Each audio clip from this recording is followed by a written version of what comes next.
Boxing Truth here with Golden Boy Matchmaker Roberto Diaz. Roberto, thank you so much for the time. Thank you very much. When you got the call from Peter Nelson or Cafe Duo, whoever, that an opportunity to fight Kovalev featuring a fighter from Golden Boy stable, Shabransky, how surprised were you about the opportunity, and what made you guys take the fight with great confidence, not only take it, but to win it?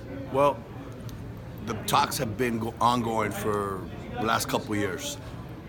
In the light heavyweight division, it was a natural fight, Shabransky against Kovalev. Not now, but we have talked about this fight for, like I said, about 2 years.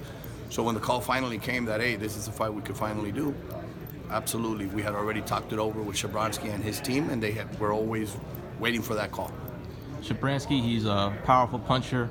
Is this a fight where he has to get inside, target Kovalev's body? Can he really box with Kovalev from the distance? Well, you know, Kobalev is one of the top. He's still an elite fighter. Everybody's focused on, he lost to Andre Ward. Yeah, but who hasn't lost to Andre Ward? I mean, Andre Ward's pound for pound one of the best fighters in boxing, bar none.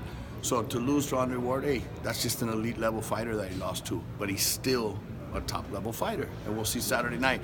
What Shabransky has to do is what he does best. I mean, you said it, he has the power.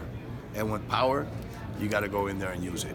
The distance, obviously, Kovalev has a big advantage with his jab and his reach. You got to put him in uncomfortable situations and position yourself to make him uncomfortable all night, and that's what the plan is. We're going to go try and do, and you know what? He has a great plan. He has a great team behind him, great trainer, Manny Robles, and it's just that everything gets aligned on Saturday night.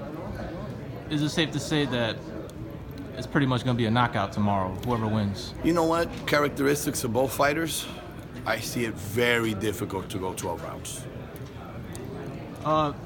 Another news, when it comes to a lot of boxing fans are anticipating the rematch between Canelo and Triple G.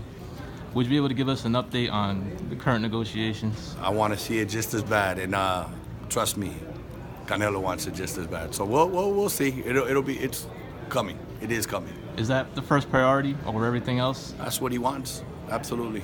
As long as everything is in place, that's the one he wants. That's the one the fans want. That's the one I'm sure Triple G wants. Gary Russell Jr. just recently came out of hiding. He was on a recent PBC telecast, and he was talking about how he wanted to fight Joseph Diaz Jr. for a mandatory defense. However, he's saying that he's not really confident that Golden Boy and Joseph Diaz Jr. really want that fight. Do you have a response to those claims? Absolutely. Gary, it's not that you want it. It's not that you want it. You're not calling out Jojo Diaz. The WBC has ordered it. It's mandatory, so it's no if you want it or not anymore. And yes, absolutely, we want the fight. We don't look a fighter from day one. When they turn pro, the biggest dream is to fight for a world title and win a world title. Jojo has been very patient, working along, getting his process done, and he's now #1. So it's just a matter of time. There's a lot of people in boxing they're not very confident of that fight happening. Do you predict that Gary Russell will take a voluntary defense in February and most likely vacate the title and move up in weight? With Gary and the other side, you never know. You never know. All we can do is hope that the fight happens, and if it doesn't, don't sit back and cry, over it. Just take on the next guy for the vacant title and fight. But if there's nothing more that Jojo wants, is to beat the established champion, and that's Gary Russell. One more question. Jorge Linares, he's the #1 lightweight in the world.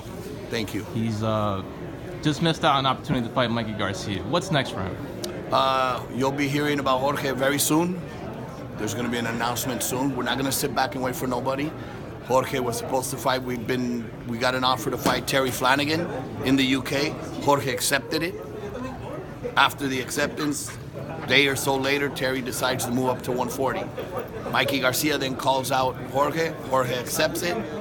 Everything was put on perfectly set up, and Mikey decides to take another fight. Well, Jorge's going to move on with his career. What would you say is the biggest fight out there for Linares? Is it a Lomachenko fight? Is it Mikey Garcia? If it can get the fight that he wants is Mikey Garcia, and I think in the lightweight division that was the natural fight to do. It's the biggest fight, and it should have been done. Some fighters look at economics, some fighters look at history. You know what? You beat the right guys, money's gonna come. Bottom line. Thank you very much, Robert. My pleasure, brother. Appreciate it.